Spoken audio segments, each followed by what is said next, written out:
It's NCAA tournament time for the Kenyon College men's soccer team. The Lords are going to be hosting Thomas More, North Park, and a familiar opponent in Heidelberg this coming weekend at Mavic Field. But Coach, before we get into that, obviously we had a very good showing out at Ohio Wesleyan for the NCAC championship. It was obviously a wonderful match, and Dalton Udy gets that game winner in overtime. How proud are you of our guys and being able to come up with a big win against our top rival and claiming the conference championship? Yeah, it was exciting. I mean, I'm very happy for the boys. To go to OWU and win is always tough. Last time we won there was 2007 to win the regular season championship. So it's a difficult place to play, and anytime you get a result there, it's one to be happy about, and it shows you I think the level of the team and the level of the play. I think if you can go there and beat Ohio Wesleyan, you know you've got a legitimate team. So absolutely. All right, fast forward to this coming weekend. A few teams coming into Gambier, and the first one on the docket, Heidelberg. We saw them early in September, a 2-1 victory against them at that time. What can you tell us about Heidelberg, and what can fans expect to see from that squad coming in? They're a good team. I mean, to win the OAC is a great achievement for them. It's the first time they've been to the NCAA, so I'm sure they'll be very pumped and very enthusiastic. So I imagine we're going to face a very sort of energetic group. Obviously, they're in a fine sort of run of form. They've scored lots of goals, scored a lot of goals in the semi and the final of their OAC tournament. So we're going to have our hands full, you know. So the key thing will be if we can nullify them going forward. If we can create turnovers in their half of the field, I think if we can do those two things, then we've got an excellent chance of winning the game. You know, for us, I've noticed and thought the last few matches we kind of were able to get up on teams. I know the OWU was a little bit different, but prior to the Ohio Wesleyan match, we were really getting up on teams, kind of like what we did at the beginning of the season. Do you like where your team is at right now, heading into postseason play, where you gotta keep on winning? Yeah, I mean, it was easy to get the guys up for the OWU game. They're up for that, and towards the end of the season, I thought they kind of recaptured their mojo in terms of starting games fast. I'm a little concerned about the Heidelberg game because it's a familiar opponent, and we beat them earlier in the year. So I just hope there's no sort of feeling amongst the guys that the win will be automatic. I mean, I think we have to understand that they're a good team. They've improved since we played them, and they're very dangerous. So I just, that's the number one thing is I just hope we're not too comfortable. We've got to go out there and really work as hard as they do. That's the key thing. If we work as hard as them, or we outwork them, and we have the athletes to do that, then we should be fine.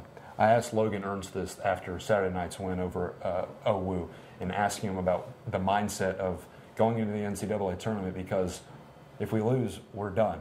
What do you stress to the guys out on the practice field about having the right mental makeup in a one-and-done game? Well, I mean, you can't get too concerned about one and done. I mean, you got to play the game. So I mean, but I mean, you just got to make sure that you turn up and you're willing to work as hard as your opponents. If you have ability and you work hard and you're focused, then you put yourself in a good position. I mean, we talk a lot about making sure you put yourself in a position where you can win a game. I mean, soccer's a sport where the margins of error are pretty slim. Normally there's not a ton of goals scored. And there's outcomes that don't necessarily follow the form book in soccer, and that's fairly commonplace at whatever level that you play at. So we just need to, that's a reality of soccer. So what we have to do is put ourselves as best as we can in a position where we give ourselves the best chance of winning, and we have the ability to do that, I think. All right, if you can quickly, what is it going to take? Maybe a couple keys to the match against Heidelberg for us to come away with a win. Well, we're going to have to play well defensively, so the group at the backs needs to be solid and make sure they make good decisions. I think we need to reduce our foul count. We do have a tendency to give away too many fouls and against certain teams that can harm you. And against Heidelberg, they take everything very fast, very quickly, try to catch you in transition. So we need to be very aware of that. I'd like to see us do a better job of creating turnovers in their half of the field. So we have the potential to do that again. Most of that's hard work, and just having rolling up your sleeves and be willing to do the work that makes that happen. So that would be an important thing, I think. Okay, Coach.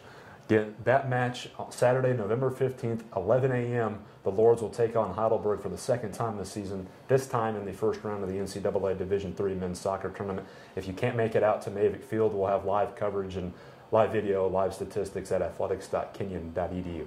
All right, Coach, a couple of questions for you in Out of Bounds. My first is, do you have any pregame rituals that you follow leading up to a game that kind of helps the lads out on the pitch perform well? My only thing is we try not to change things, so we try and do everything as much as the same, whatever the game, wherever we go, whoever we're playing, and that includes me wearing the same clothes wherever I can.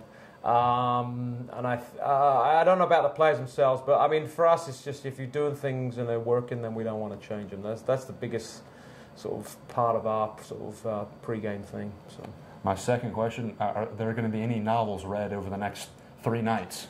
2 nights before game day. It's a good question. It's a tough one. Yeah, I'm reading stuff, but it's not necessarily fully seeping into my brain. I'm reading a few English espionage stuff. So I'm a big fan of that genre. So I've read, obviously Le Carre and Graham Greene and Len Dighton and Frederick Forsyth. But there's a couple other guys I think worthy of note. Adam Hall did a series about Quiller that's not well known. He's sort of a contemporary of Ian Fleming, who I know you're a fan of. Yes. I'm not a big fan of Ian Fleming, but and then there's an early book by a guy called Erskine Childers, who wrote a book called Riddle. I think it's called Riddle of the Sands, and it's pre-World War I. And it's about the threat of the German Navy. And interesting enough, he's English, but I believe he was actually killed because he supported the Irish independence movement in Ireland. So, I think he got a death sentence for that. So that's an interesting book. And then more contemporary ones, I would recommend Henry Porter and the former chief of the British Secret Service called Stella Remington. She writes a series that's very interesting and a good read too. So those, I'm on the Stella Remington book at the moment, but the others are all very good. All right, Coach, I want to thank you for your time. Thanks. Good luck this weekend, and we'll see you out at Mavic. Thank you. That was men's soccer coach Chris Brown. Again, his team playing Heidelberg in the first round of the NCAA Tournament this Saturday, November 15th at 11 a.m. at home. We hope to see you there. For the head coach, I'm Clayton Kaufman. We'll see you next time.